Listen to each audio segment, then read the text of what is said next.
Okay, here we go. Hi, everybody. Thank you for joining us on a Tuesday afternoon or evening, depending on where you find yourself. My name is Adam Esrig. I am a high school history teacher. I teach ninth grade global and 10th grade big history project in Brooklyn, New York at the High School of Telecommunication Arts and Technology. I am joined by Megan Suits. If you'd like to introduce yourself. Hi, everybody. I am Megan, and I teach in New Jersey and South Jersey. I've been using OER Project curriculum for the last 6 or 7 years, I believe. Right on, right on. Megan's a real-time veteran. I'm about 3 years in the game here with OER and about 10 years in the classroom. So we are so pleased that you would take your time to join us this evening, just to get us warmed up and to get us, I see people are sharing as well where they teach, what they teach. Just to get us warmed up, if you would not, just to get us started in the Zoom chat window, please share the following. I see people are doing this, subject and grade, but also for one day. I see Brenton Grider getting in there. What would you rather have? Supersonic hearing or supersonic smell? And I'm gonna push our participants the way I try to push my students and say why. If you have a why, you can throw your why in there. Why supersonic smell or supersonic hearing? So we'll take another minute or so while we see people checking in. Eric, if somebody says supersonic smell, I really want to hear the reasoning behind that. Yeah, yeah, I'm not sure. They must have a specific reason There's why they got would. to be a reason. I'm with Brenton on this. I think supersonic smells. Some smells I don't want to know. Although sometimes I get envious of bears. They smell things that we can't smell. They must be able to experience the world in just a totally different way. But anyway, love seeing these responses coming in. Shout out Heather, to the eighth Satya. grade boy smell. Yes, no. Yes, yes. This, this would be tough for teaching in middle school, high school. Supersonic smell. Sometimes, then again, supersonic hearing could backfire in a high school setting as well, or middle school setting. Yeah, you don't want to hear what your students are saying or sharing amongst themselves. Sometimes I wish my hearing wasn't as good as it is, for sure, for sure, for sure. Um, right on. Well, thank you again for joining us again on this Tuesday evening. It's maybe some of you are still at school if you're on the West Coast, somewhere in between in the Midwest, and here on the East Coast, it is already the evening and it is dinner time. So we appreciate you taking the time to come learn with us, and I'll be your facilitator, and as I say to my students, your lead learner today, as we kind of talk about reading strategies and what we can do to help our students become strong readers. Right on. So welcome to the OER Project Skills Clinic on close reading. I see people still keep those comments coming into the chat. We want to know where you're from and what you teach and what brings you here tonight. And I see we actually have a nice mix here, Megan, of supersonic hearing and supersonic smell. But hopefully we'll be able to develop some supersonic reading skills this evening. That was So, a smooth transition. hey, wasn't it? Boom. Uh, so tonight we are going to learn about the OER close reading and the corresponding tool, discuss and share interventions that support your students with their understanding of close reading, or the various ways that you can implement the 3 close reads tool in your classroom. All right. I've heard someone say, well, we want to provide you something that you can use on Monday, not Sunday, right? So hopefully this is something that you can turn key right away to your students and to your departments. So tonight will be agenda check. We're doing this. We have our icebreaker, which talking about supersonic.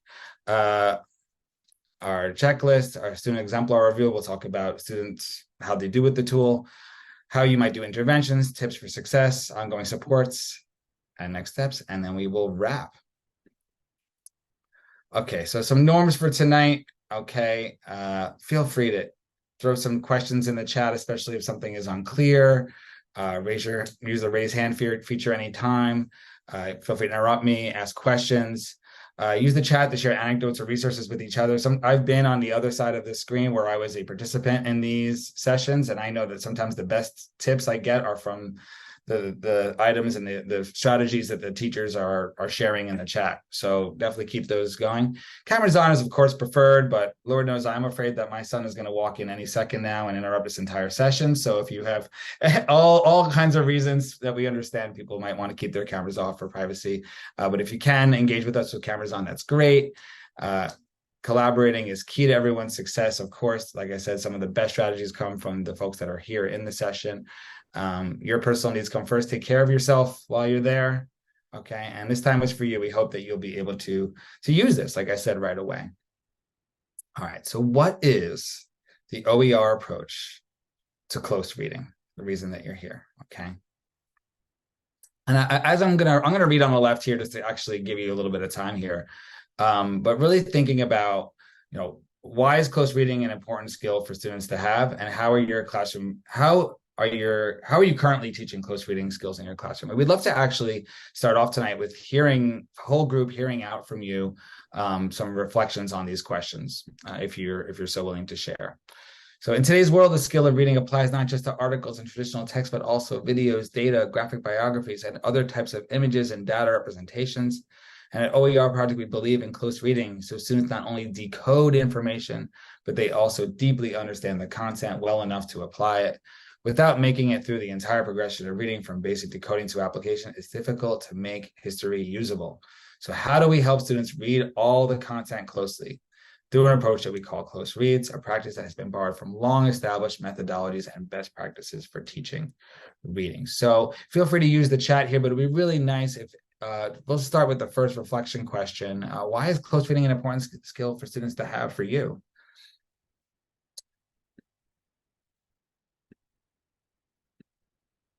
Oh, sorry. Oh, preview.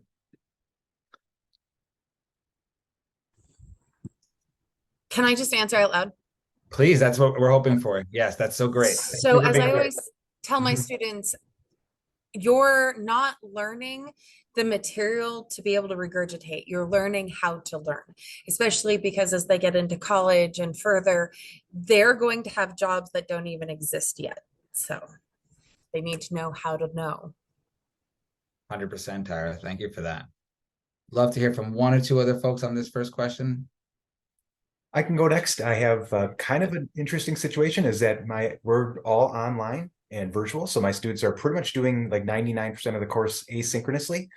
So I'm not there in front of them. So what I try to do is use these 3 close read methods and give that to that support to students. So when they are going through the various items that they're coming across in the content area, they're not just focused on the syntax. They're focused on the meaning as well, and they're taking some away from this and connecting that content to these new situations without me right in front of them. So this has been a huge tool for me. Right on. I appreciate that. And I see Ryan talking about students taking information from the curriculum and bringing it with them into their lives. That is the dream, is it not? We're all here tonight to talk about close reading, and we're here to share and talk about how we can use this skill in our classroom. I'd be curious to see how are you currently teaching close reading skills in your classroom? I know, Jim, you mentioned that you're doing it asynchronously and that you're maybe using this tool already. How are other folks already implementing reading tools in their classroom? I can speak if. Please. Hi. So just did a lesson recently on close reading. And I think the main thing that I'm realizing is that we always think close reading is reading comprehension, and it really is not. And we really need to stay clear of that.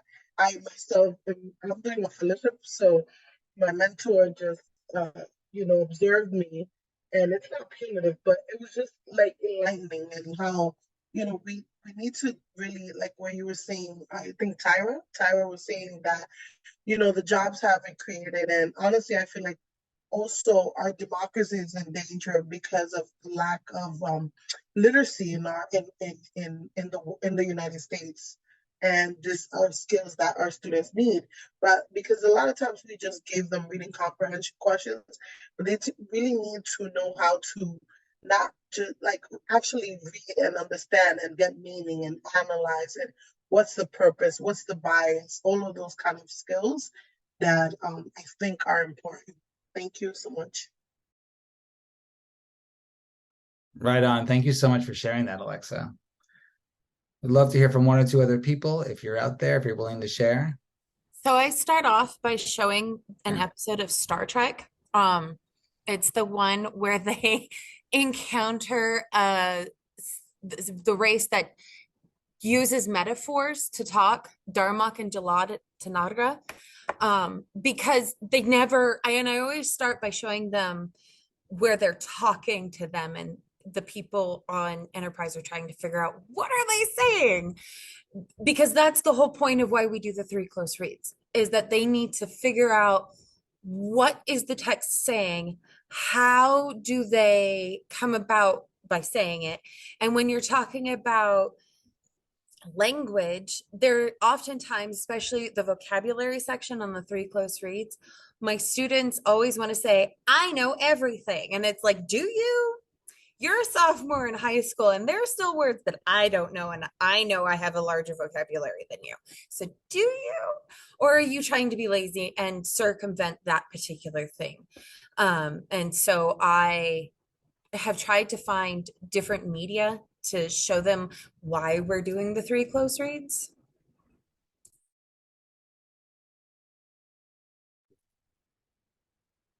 Right on, right on. It's so great to be with teachers, right? Is that do you is like universal. Like, you do you though? All right.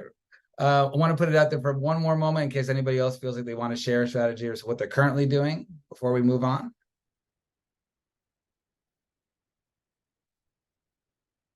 All right. Right on. I see some strategies being shared in the chat, so definitely look out for those as well. I'm gonna move us along here tonight. So let's talk. We've been talking 3 close reads. Let's talk 3 close reads. Let's talk about what it is. Let's talk about this tool. Okay. A tool that can be used in so many different ways for your classroom. And I'll hope to try to speak to that tonight. Okay. But we're as teachers, we think about how we can also work backwards, right? How we can plan backwards, like what we want our students to understand and then plan from there, right? So what you're getting tonight is actually kind of a bit of an exclusive. This is not on the OER project site just yet for open use, but it's not a secret or anything like that either. It's sort of it's sort of a pilot that we're working through and trying to get teachers' feedback here. So just take a look as I read the questions here. If you just take a look, you have a sort of a criteria for success for each of the reads for a student reading reading a text or a data source, whatever it might be, right? So at first glance, what do you like about the checklist? So let's start there, maybe with some of the positives. What do we think we like about this?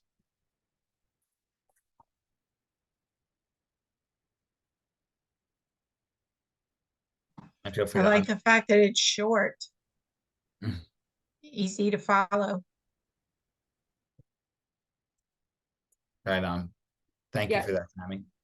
I think this seems like way easier for students to tackle. Like it's not super intimidating. I love like in the third read that it has the discusses credibility of the author's argument to go with, I forgot the name of the person who spoke before, but I've been making it a big deal to like kind of talk about credibility with my students this year. So I love that that's in the evaluating third read.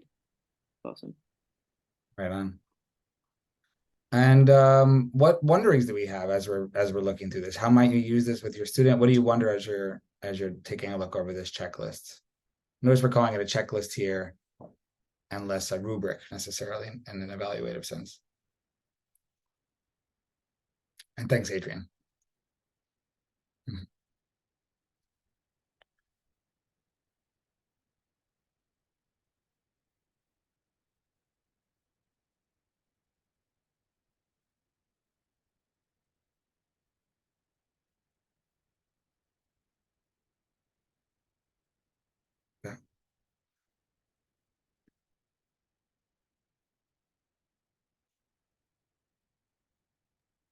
Yeah. And or if anybody has a wondering about or a response to the third reflection question, other than using with student writing, how else can you envision a teacher using this checklist? Do you imagine yourself using something like this in your instruction of reading and writing? Doing a class discussion where they don't necessarily have to write things down, but if they've done the reading, being able to answer out loud, I think makes a difference.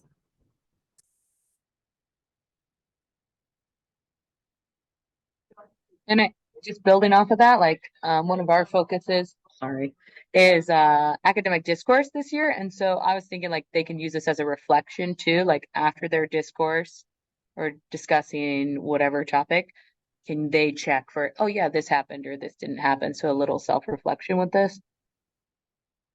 Right on. So it sounds like you would actually put this in front of students and say, like, are you doing these things? Right. And that's so wonderful. We want students to be able to identify what they can do and how they can continue to improve on their practices and their skills.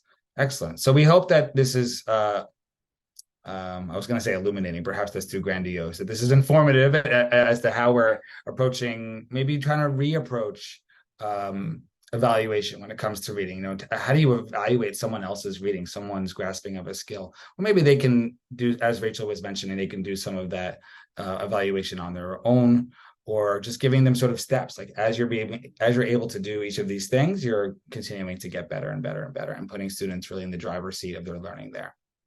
Cool. I'm ready to go on to the next. Megan, do you feel like we're ready for the next piece here? Can we review the tool, the 3CR, the actual tool? The next Go back piece. one slide. This one? Yep. Right on. Right on. So I think, oh, I see what you're saying. Okay. So this is the tool as you're looking at it is the worksheet, okay, where the students are doing the 3 reads, okay. They're doing their first read, the skimming, which we'll talk about in a second. They're doing their second reading where they're really showing how they understand the text and what they got out of it. And then the third read is really thinking conceptually, thinking sort of more big picture. So with that, I think I'll talk a little bit more about those practices with this right here, 3 course reads in WHP. Oh, I see what you're saying. Okay, great. So here's the tool. Here's what it looks like. Here's what students are actually filling out. Okay. And what we're going to do now is we're going to show you and kind of you're going to walk through it with us here. Megan's going to provide you with a text that students might be reading, say, for example, in your global history class or in one of your social studies classes.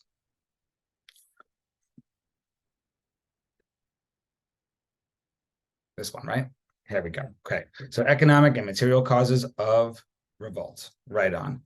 So as I was saying, as we were looking at the tool itself, and you can sort of follow along and think about how you would do this and how you would have your students doing this in the process, in the moment. Okay. In the first read, if you're looking at the text with us here, okay, you might be looking at the titles. We should do this together a little bit. The titles of each section. So A World in Crisis, Material Causes of Revolt, Rich Men Fight the High Cost of Tea, the American Revolution, and so forth. And then reading the subtitles, the captions, looking at the pictures, thinking of sort of what are the unifying themes that students are seeing there. So the first read is really a skim. It's not really a read, right? Students are kind of thinking about what their predictions are going to be about what the text is, just based on how it looks, right? Sort of the outward facing presentation of the text. This is a really important skill and actually a lot harder than it sounds. Because I know when I started putting this in front of students, I might be teaching, say, something on, let's say it's revolution, and the responses might be, I think the text is going to be about revolution. Yeah, yes, that much we have, but how do you get students a little bit deeper thinking about making predictions so they will know whether, as they're reading, whether the prediction sort of came true or not, or whether their initial conceptions are challenged by the text itself. And now, obviously we're not going to necessarily have time to sit here and read the whole text together, but if you're looking at the text, you might look at understanding the content. All right. This is where students are really doing we say 3 reads. This is, some people say 1.5, right? But this is the read, right? This is students are reading the text, and groups are by themselves, or however you might structure this in your classroom, but they are looking for the meaning of vocabulary, the major claims, analysis, and evidence, right? And so within the tool, I'll go back for 1 second here. Within the tool, that is this second page right here, where they're answering questions related to if they understand what they're reading. And then the third, maybe I'll give people a moment here just to look over the text.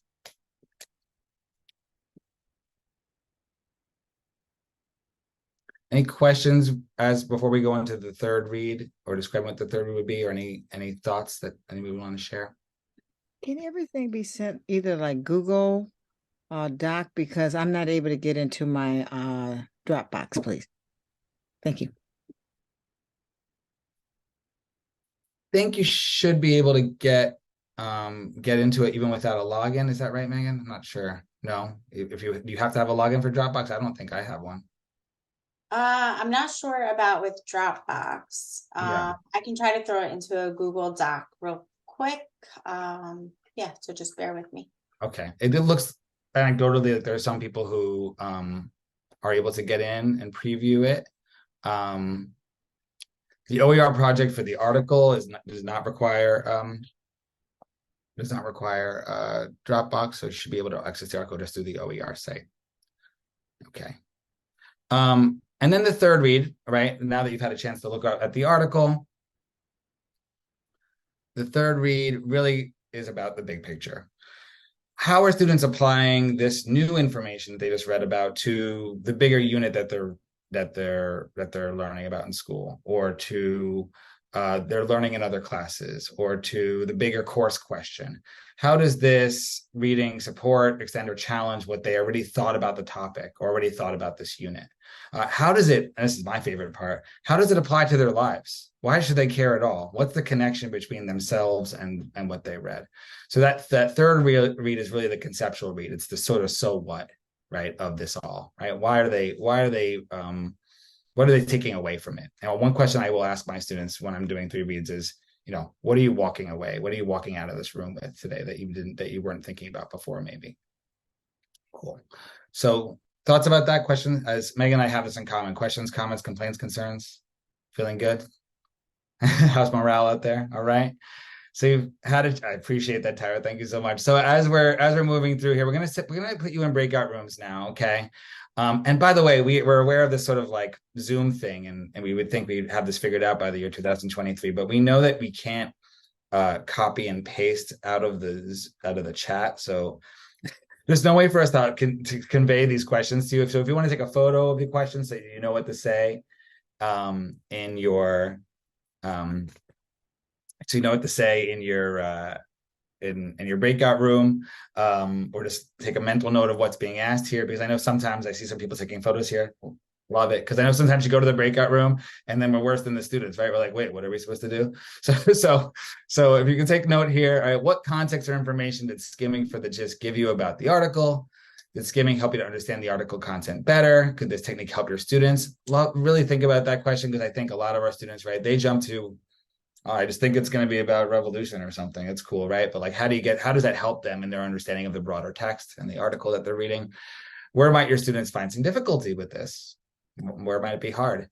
How can you use the 3 reads tool and/or checklist to extend student thinking about the content of an article? So what do you think? And really kind of big picture here, what do you think of the tool so far? Okay, so we're going to put you in breakout groups, I believe. Yes, Megan? Right on. Okay. I'll keep those questions up there for you, and then we will bring you back shortly.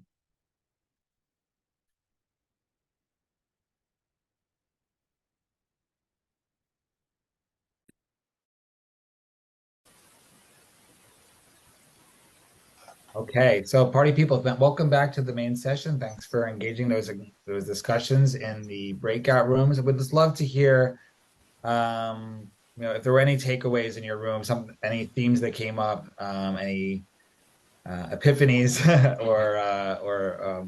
or great moments of discussion that you feel like are worth sharing, or that you feel like you would be willing to share whole group here.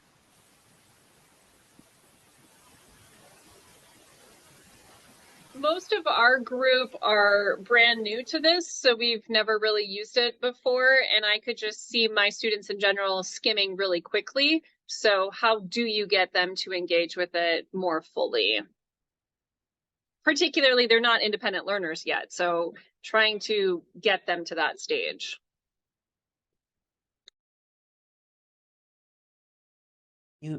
That was something that got brought up in our group because I'm in the same boat with the whole new to this.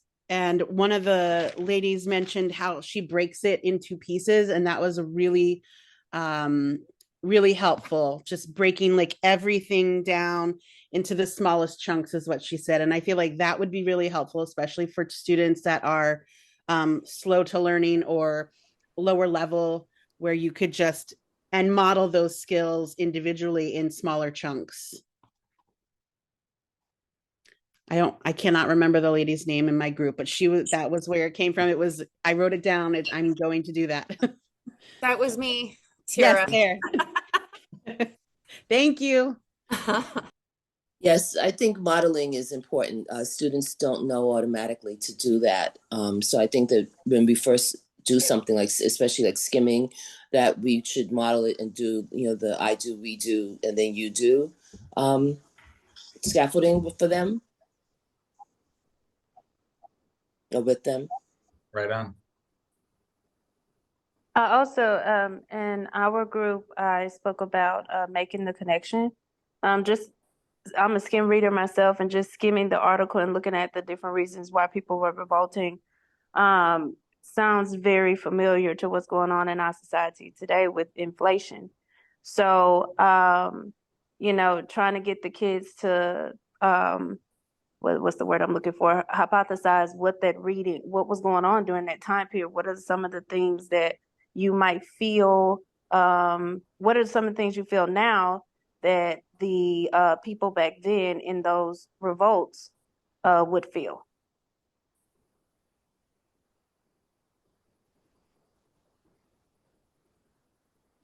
And we talked about in our group that this is a training sequence, right? Like, we have to spend time at the beginning to train kids, how to do this correctly. So yes to modeling, yes to doing some different things. I was talking about, like, to me in my 6th grade brain, I would be making sure that I did like a scavenger hunt. What words are we looking for?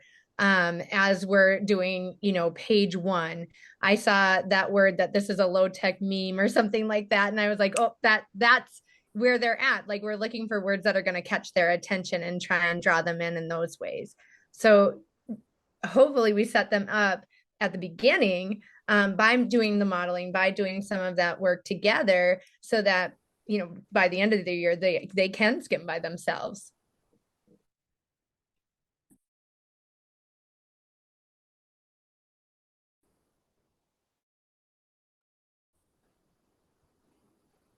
Right. I want to hold space for just any other comments or any other takeaways from the groups. I just want to reiterate what Melissa said, because I for the first time that I introduce it, because when I first started using this, I was like, okay, your AP kids, great. Here you go. Here's the expectations and like a quick overview and reading of the instructions. And they're sophomores. But, you'd think I would remember this from working in financial aid office. People don't like reading. And especially students don't like reading. And so for now, what I do with the first read is we go over it together. I show them the Dharmak episode, and then we go into the actual reading that is part of the course. And okay, here's this headline. What do you think this section is talking about? Okay, here's this one. And I make them write each heading on that first line. And then eventually, throughout the entire year, they don't have to do that. But I really want them to have a visceral understanding, I guess, of like what it is we're doing. And you really have to model with them, whether they're 6th grade all the way to seniors, and especially seniors who think that they know everything because they're seniors. I see the hand. Taylor, did you want to chime in? Yeah, I just had a question. So I know that OER Project has been rolling out these short graphic biographies, and I think there was like a 3 close reads for those as well. Is that different than the one that we have?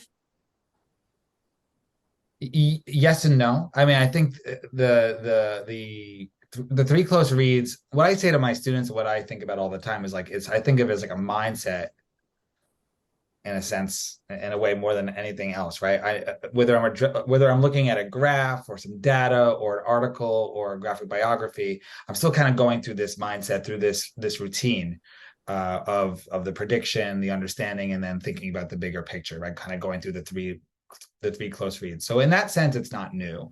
On the other hand, Trevor Getz, and the OER team put together this incredible tool that's in there that really shows students really how to read graphic biographies and stuff that I didn't really understand before at all, and still don't, like how to read the gutter and stuff that you really would only know about if you were an avid graphic novel reader. So in that sense, I see some hands going up. I like graphic novels, right? So in that sense, there is some new stuff to check out there that I've been able to see. But the basic mindset around it and the tool itself is and the steps is similar or the same. Does that help? Right on. Thanks, Taylor. Thanks for that. I also just dropped that 3 close reads graphic bio tool in the chat. And we did do a session on it last week or 2 weeks ago. So there should be a video on the website as well. Right on. Absolutely. And it's a lot of fun. And the kid, the more I'm going to kind of make a pivot / connection here, right? When the more that you model it, the more that kids get used to the routine, the easier it gets, the more meaningful it gets. So there's definitely a connection there as well. Right on. So we're going to get into a little bit more practice here, I think, unless there's any other outstanding comments, complaints, concerns. Thoughts? All right. Yeah. To become good readers can't. Yeah, absolutely, Melissa. Absolutely. So let's get into some practice here. Like I was saying, I know I really think of this as like a mindset, or a routine, even more so than like a particular kind of tool. Like, ultimately, I want my students to be able to graduate from high school and not pull out their OER reading 3 reads tool just to read an op-ed in the newspaper, right? I want them to be able to think about, to use this tool and make it applicable as they become readers in the world, right? And so with the skimming, I love what everyone was saying about the modeling. Students need a lot of modeling. I would say it's almost like, because students do struggle with that piece. I forget who it was. I think it might have been Melissa, Tyra, or a combination of people saying, students will struggle with the prediction piece, right? They'll look at it, maybe they make a prediction, or they're skimming it and they're not used to it, right? And what they're coming up with is not helping them understand the text even better than if they hadn't done it. I say to my students, it's almost like you're watching the trailer of a movie. Like, what are you predicting to see? What are you hoping to see? What are your expectations of this thing? And then you get to see if you were right or wrong, or help you to understand it a lot better. So let's talk about how students do with it, and let's review some student exemplars. So what we're going to do, once again, all right, review some student exemplars. We're going to again put you in breakout rooms, okay? And we are going to give you an exemplar of how a student did, right, with this tool. And I'm going to go slow a little bit here to give you time to take note of the questions, take pictures of the questions, to take them in. Where has the student excelled in using the tool, right? What feedback, advice, or next steps would you give to the student? And we would love it if you would designate a spokesperson from your room to report back to us.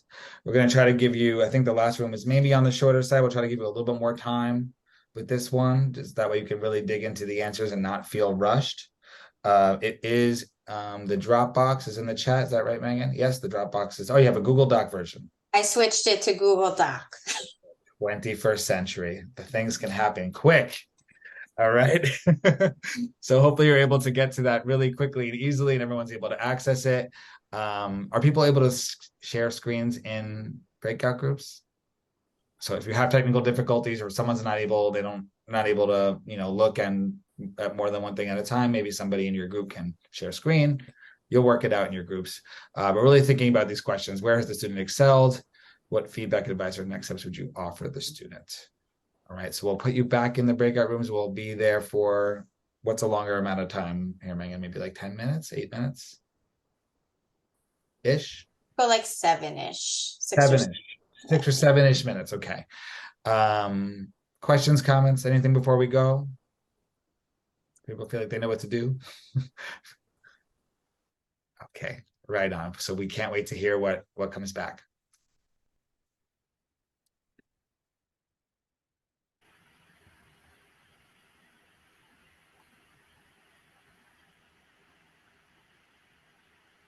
All right, party people, welcome back.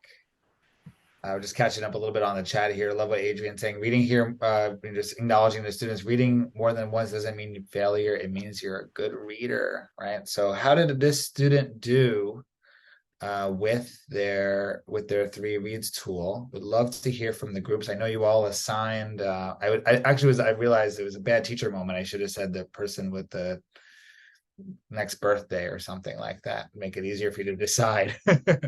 My classroom is the person sitting next to the closest to the wall or to the window, whatever it might be.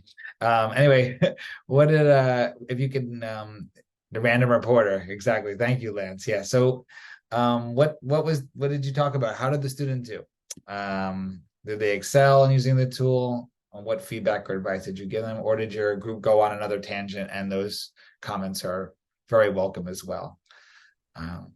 So we did both.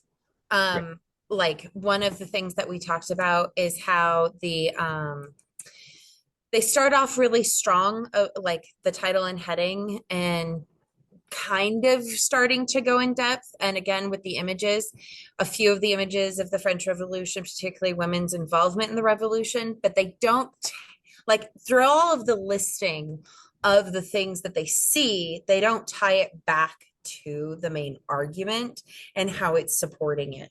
And so we talked about how that's something that we could talk to them about, of like remembering how to think about it and tie it back to that main argument.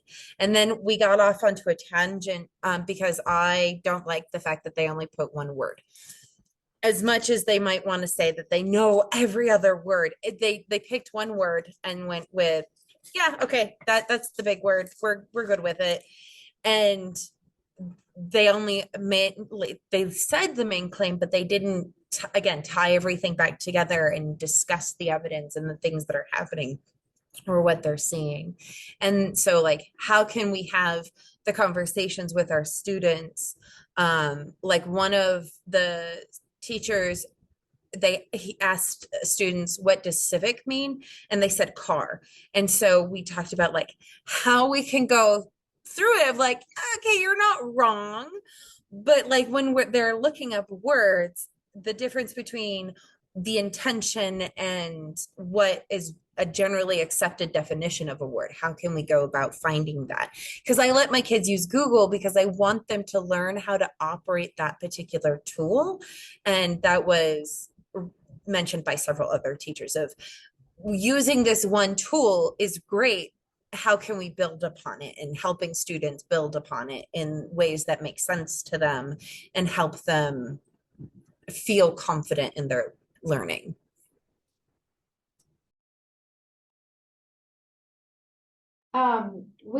We talked about the fact that I thought this student was probably a higher level student. That may not be necessarily what some of us get from some of our kids if we were to give them this tool. We did also mention the vocabulary, and we talked about a lot of our students with content vocabulary. We typically go over and over those words. They understand what they mean, but a lot of our kids struggle with just academic vocabulary and vocabulary that sometimes you wouldn't even assume that they didn't know.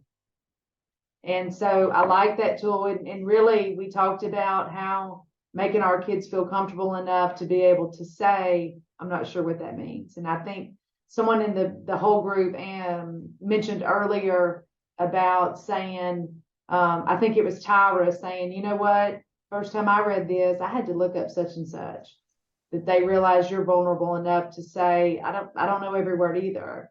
And so then they start to feel more comfortable, because what we found, of course, the lower the level of academic knowledge they have, the less likely they're going to be to say, hey, I don't know what that means. Your AP kids are going to easily say, I don't know what that means, because they feel like they don't feel inferior sitting in that class. So we talked about that, about the vocabulary, but some of us that looked at that sheet probably would have said, I'd have been thrilled if my kids would have given this back to me, because that's not always the case. 100%. Would love to hear other groups if there are some other thoughts out there. I wanted to say that I think it would help the students if, because you know how students only fill out what the box says, if there was something about like, you know, lines, going line by line. And we also discussed like shorter reading, because most of the people in my group, they're middle school. So they have to build up the stamina for their students. So shorter reading. And one of the suggestions I made was like maybe numbering the lines, the paragraphs, and having them give you text proof. And that's something easy because this is a Google Doc. So you could just easily add that to the thing, because they will only answer what it says in the box. They will not go any extra than that. To build off of what Alexa was saying, we also talked about using this strategy and how, like, what is the right size of content or a reading or a chapter or a DBQ that we could use this strategy with. And we all kind of agreed, like, okay, maybe a textbook chapter isn't really the right strategy for this, but could you use this with like a DBQ where you're going to be looking at multiple articles on the same subject to do a gist, to do a content, and then to make connections. But yeah, just trying to find like the right time to use this. And totally that idea of like building up stamina. I feel like will be really slow to start until they really get comfortable with mastering this strategy. But it seems like this kid who responded like has a pretty good mastery, like seems to feel comfortable using this. At least that's what we picked up on.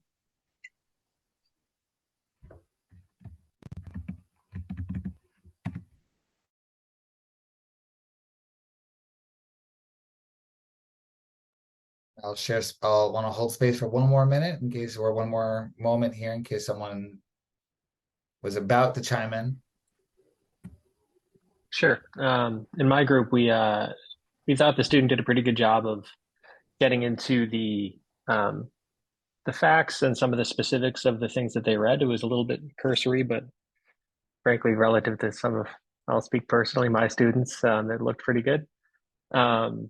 The thing that we didn't see as much was kind of getting into that higher order thinking. So the student, for example, is doing is acknowledging the existence of different perspectives on the causes of these revolutions, but isn't starting to do that compare and contrast, isn't really starting to engage that higher level analysis of, well, what do I think is the stronger argument of the different arguments that are out there about the causes of these revolutions. And I think kind of the scarcity of the responses in sections 2 and 3 kind of speak to that. That's, and maybe, as many teachers have said, kind of modeling what that looks like and showing where we can go with these higher order thinking skills is something that needs to be paired with this. But certainly just from the close reading itself, I thought the student did a nice job of pulling out a lot of the key details and summarizing them concisely.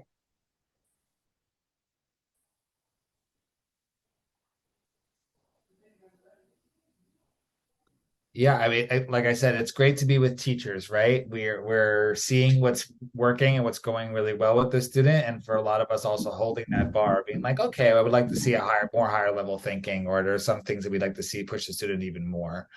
And it's great to hear, I forget who it was, I think I lost the name, but there was a discussion about, how can you edit this or get students to do more? It was Alexa mentioning it. They're just going to put whatever the question is, right? They're going to respond in that way. And we want this to be a skill that they bring with them past the classroom, past high school, something that that's a usable skill, right? In life. And so there, at the same time, there was a great discussion in the chat about how we format this, right? And I think this is where, I always say to my students, this is just the tool, right? You're using the tool, but you're not being it. So you're not being a tool. You're not being the tool, right? Like you have to use it in a way that works for you.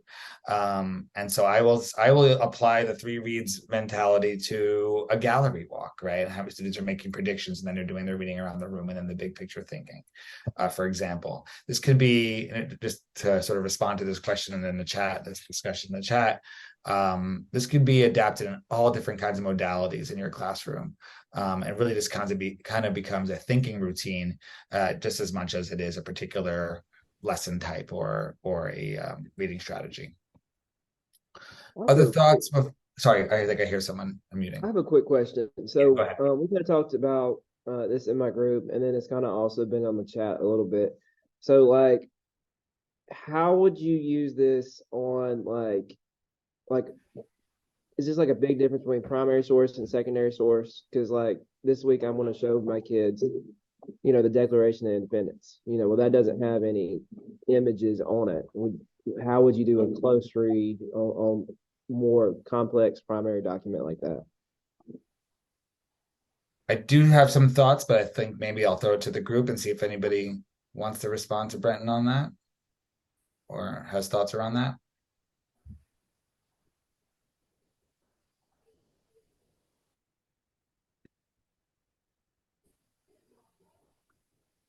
I think for me, I'll be completely honest. Before I started using an OER curriculum, we did 3 reads of primary documents. And so I think maybe you don't have images there. You could show your students images. Unless it's an exam, right? You could show your students images, but it's really reading around the text. What are the key words for the skimming that you see? The headings, the title, the sourcing information, the purpose, the audience, potentially the author. Doing all of that thinking and about who wrote this text and why. And then I think the second and third reads would be very similar, right? So what is actually being said, and then what is the broader point here? What does it say about the essay prompt and DBQ prompt? What does it say about this time in history? What does it say about our unit? So I think, sort of like I was saying before, whether it's a chart, a data set, a graphic biography, a graphic novel, or a article, I think it's really just the thinking routine and the way of approaching a text more than any one way of doing it. Does that help? I don't know if that answers your question. No, yes, sir. That really helps. Great. All right. Other thoughts? What do you think, Megan? Are we ready to move on to the next piece here? All right. I see a thumbs up. Right on. So, we just did the share out. We're in the share out. Okay, check. We're done with that. Great. So now we're gonna do the same thing one last time. We're doing good on time here, and we do appreciate your time. This student, this is an intervention session. Okay, this is a student. I love that many of us held that last student to the high standard, right? We saw some things that were great, and then we saw some things that we still wanted that student to improve on. For this student, okay, we're going back into breakout rooms. I'll give you some time here to note the questions. What would be some appropriate interventions to provide the student as they engage with this activity? So if you see them struggling, how might you intervene to help them along? Who do you think might need support? So the student might need supports, but thinking about your own students, what kind of interventions or supports would you be providing for them? For how long? How do you scaffold them off of those supports? And what do you see? And how does this all, again, feel free to tangent off in your own discussions in your group. How do you see this tool working for the student? How is the tool not working for the student? And how might you address that, really? Should we do Should I do a funny way of figuring out who reports back? Let's do the person with the next birthday in your groups is going to report back to the group once we reconvene. Does that sound good? All right. All right. So, and then we'll wish you a happy birthday before you go. So we're going to send you back to groups. Please enjoy your conversations, and then we'll debrief, and then we'll wrap for the night.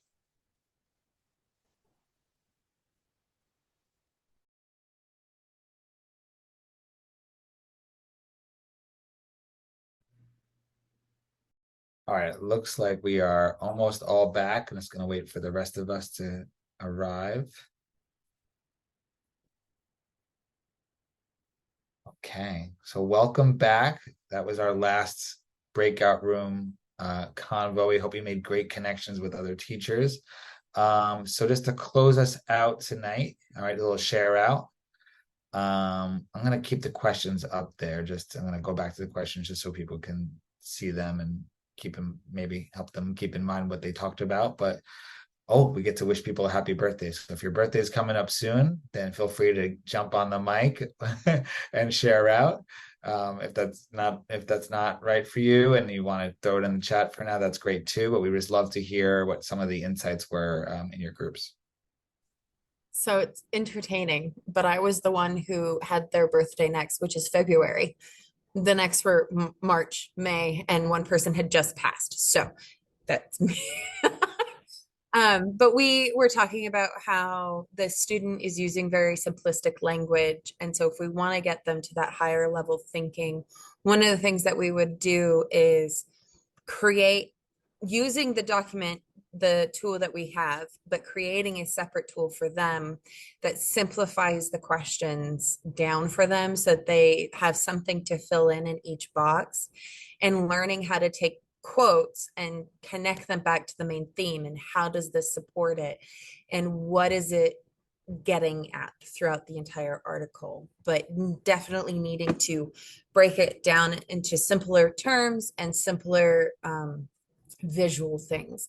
And for students who are not at grade level reading and need that additional support, it's something that helps them grasp the concepts in a way that is comfortable for them.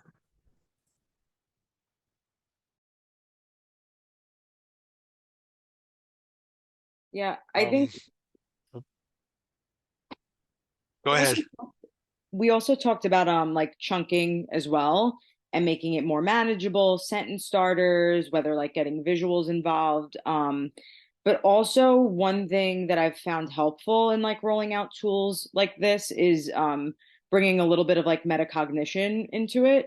I think that that's a tool that kind of helps any teenager or middle schooler or student for that matter, like why are we feeling the way that we're feeling about reading this and using this tool, right? Like kind of just normalizing how we feel about reading and writing, and that reading one thing once is not realistic, right? Just like normalizing what makes a good reader, what makes a good writer, what does that look like in the classroom. So doing like a lot of thinking out loud, I think could help many students. Obviously that doesn't solve everything, but I think that it could help with like the morale and motivation.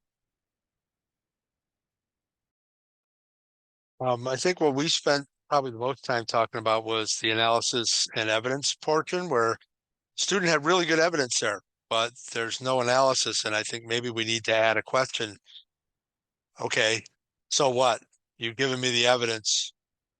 What does that mean? Especially since looking at the prompt, that's an AP prompt. I'm going to be pounding a student to give me more than just two quotes. Just that's so taboo in my book. If you just say that the quote explains it, sorry, no points for you. And I think we need to make sure we plod them along to give us some. It says analysis and reasoning. Probably need an analysis question in there also, in addition to what evidence did they use? Okay, how does that evidence prove their claim or something like that? One of the things my group talked about is like putting in like extra supports. Like somebody mentioned like adding like the 5 W's: who, what, when, where, why. Graphic organizers, and then like on part of the vocabulary, I thought this was really good. They mentioned what words, instead of asking like what words do you not understand, like what words are critical, so you can kind of get precise language that are critical to the structure of the text.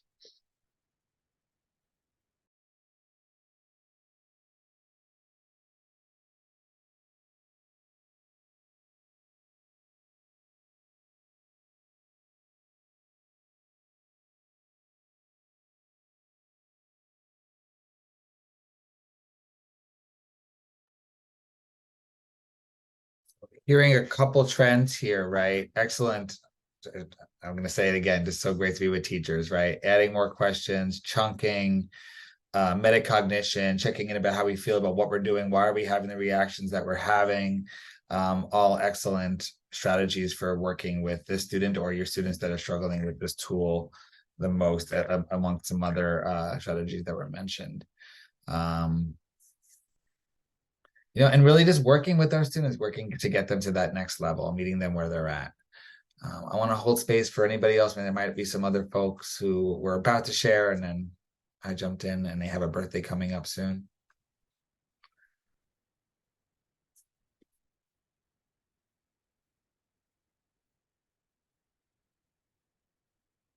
It looks like Melissa check. Okay, people sharing resources in the chat, which is great. Other thoughts before we begin to wrap? How do we feel, Megan? Feel good? Right on. All right, so that was our share out. And by the way, thank you so much. It's just so great to be with all of you and to hear all these strategies that, it's not just that you're learning about this strategy or anything like, right? It's the way that you're taking it in, what you add to it, what you're already doing in your classrooms, the ways that you would adapt it, your insights and your expertise is so valuable in this conversation. So really, I'm just so just thrilled to be here with you and to have heard from so many amazing teachers tonight. Tip for success. We did hear from a few folks who said, I haven't done this yet, so I'm going to give it a try, and I'm new to this, right? And what's amazing is that many of these tips and tricks actually directly mirror a lot of the expertise that has already kind of come out tonight, right? So students to get in by sharing how this approach could help them, not only their content areas, but also why it's applicable to their lives. Makes me think about what Adrian was saying about that metacognition piece. How can you actually use this? How does it make you feel to read? Why is it important to be a strong reader? What are ways that it can be useful for you in this class and beyond? We talked after the first breakout about modeling the process, especially with skimming. I mean, how do you get to that deeper level?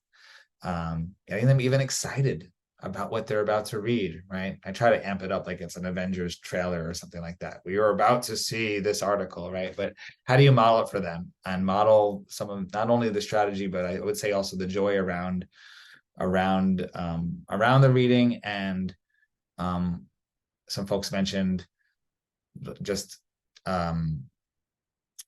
that creating that sort of culture of error, right? That like you don't know every word, right? You don't know what everything means, but if you're the one who's modeling it, doing that think aloud, you can help your students see why this strategy or why this tool might be helpful for them, right?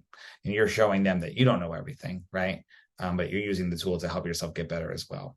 Reading around the text. Historians don't just dive in and read cover to cover. They peruse the text. They're going backwards. They're going forward. They're looking at the graphs. They're skimming, they're understanding, they're applying their knowledge to the bigger picture and thinking about the bigger implications of what they're reading. So introducing all these different horizontal, lateral reading practices. Changing it up, there was that question earlier about the graphic biographies. Yes, use it for graphic biographies, use it for data, use it for a political cartoon, use it for, someone said, the Declaration of Independence, use it for primary documents. It's just a habit of mind is the way that I think of it. And I think if you think of it that way, then there's no one static way to use it, right? You can use the tool exactly as it's printed out, or you could take this and apply it to your students and help them the way that they need it. And giving students, like we just talked about, the right amount of support. People mentioned the chunking, the scaffolding questions, the making a little more bite-sized, adding and taking away based on what your students may need. So it sounds, just from our conversation, you already have a lot of this. So just a little bit to leave you here, some tips and tricks. Before I go to next steps, any thoughts, questions, comments, complaints, concerns, as we mentioned before? All right. So what can you do next? All right. Especially those of you who are new to OER, maybe this is your first PD with us, and hopefully you're inspired and have something that you can use right away. Come on into the community and chat with us. It's an amazing place. I'm going to say this without hyperbole. Being in the OER community has made me a better teacher, a better professional, and has really actually changed my entire approach to my career. It has just helped me in innumerable ways. So jump on in with us and share what you're doing and ask questions. If you get on there, you will find people who are asking and answering questions. If you have a question about what you're doing tomorrow in the classroom and you post it on a Tuesday afternoon, by that night, you're going to have people jumping in and responding to you. It's people are that engaged on there. And certainly if you look for me on there, you'll find me. I believe there's at least a thread or two on there right now about 3 reads, and I'm in there mixing it up, discussing my strategy with others. So please join us there. Looking forward to talking with you there. And no additional login is needed, right? You already have an OER project account because you're here. So join the conversation. If you're ready to learn more, we have more PDs coming up. Click on professional development, join us. I know there's one on incorporating Indigenous voices coming up that I'm excited to be an attendee. So hopefully we'll see you there as well. Yeah, can't wait to engage in those conversations with you as well. Just click on professional development. And finally, if you have any questions, feel free to reach out to events@oerproject.com. It really was such a pleasure to be with you tonight. I want to leave it there. If anybody has any final thoughts, feel free to jump in on the chat or to stay on the call with us. We'll be happy to answer your questions. I see a lot of thank yous in the chat. Thank you so much. Thank you for coming. Sir, I really appreciate it. Unfortunately, I was having some technical difficulties and I came in late, and by far I'm not that savvy with Zoom. Is there a way that I could get those 3 sheets? Because I was trying to find them and I wasn't able to do so. I was able to pull them up off the link, but it kicked me to the OER website. So I'm not sure how I could get those resources. So we'll get those to you in the chat in just a moment, I think. Yeah, I think you're looking for the 3 reads tool. Yes. Oh, Megan has it faster than I can even close the window. It's right there in the chat for you there. And I know you said you had some technical difficulties and that you missed some of the call, but we're going to have, Megan mentioned in the chat, we're going to have a recording of this call up on the site pretty soon as well, if that's interesting to you. Okay, I really appreciate it. Thank you for everything. Thank you. Thanks for coming. I don't know how to navigate the site. I came in the summertime, so there is a way to watch something to help me navigate it. Is that correct? For navigating, like getting into curriculum? Yeah. Yes. Yeah, absolutely. I mean, there's a lot of different ways to do it. And Megan, you might have some insights or maybe even a different response. But my first thing I would say is there's self-guided professional development sessions. So depending on which course you're teaching, you can navigate onto the site and find those under professional development, and you can kind of watch those videos. So it'll teach you about, what are the skills and what are the questions in the course, and you can kind of go at your own pace. Is that kind of the type of thing you're asking for, or is it more like how to find the stuff that you're looking for, like how to find curriculum? Well, if I do that professional development, that'll probably help me to figure out where I need to go, because I know it's well done, the website. I just want to engage in it more. Absolutely. And I would also recommend the teacher resources site. Maybe we can grab a link to that for you. Yeah, I thought I just grabbed the link to the teacher resources site and I didn't. So hold on, I'm gonna get there. Stand by. We'll get you what you need. While she's looking for that, there's also the teacher resources site. That's like such a gift, because I know in my years of teaching, my probably years 1 through 8, I just spent so much time mapping out curriculum, thinking about when should I teach sourcing and when should I teach causation and when should I do writing and how do I wrap all these things together. And what you have there is that someone actually created like a template, you know, for a lot of these things. There's these things called a placemats. And then of course there's the course guide there. And so some of those tools are helpful just to like give you a helping hand to be like, well, here's one way of doing it. And you can kind of pick and choose off the menu. Yeah. Also, if you're looking for just how to navigate the actual website, there under how-to guides and teacher resources, there's a video of navigating the website. Okay. And all that's all on this page that you gave me? That I just linked. Yeah, that OER project teacher resources page. Okay. I appreciate it. You're welcome. Thank you. You guys have a nice. Thanks for coming, Terry. Appreciate it. Bye-bye. Thank you. I see a couple other folks hanging around.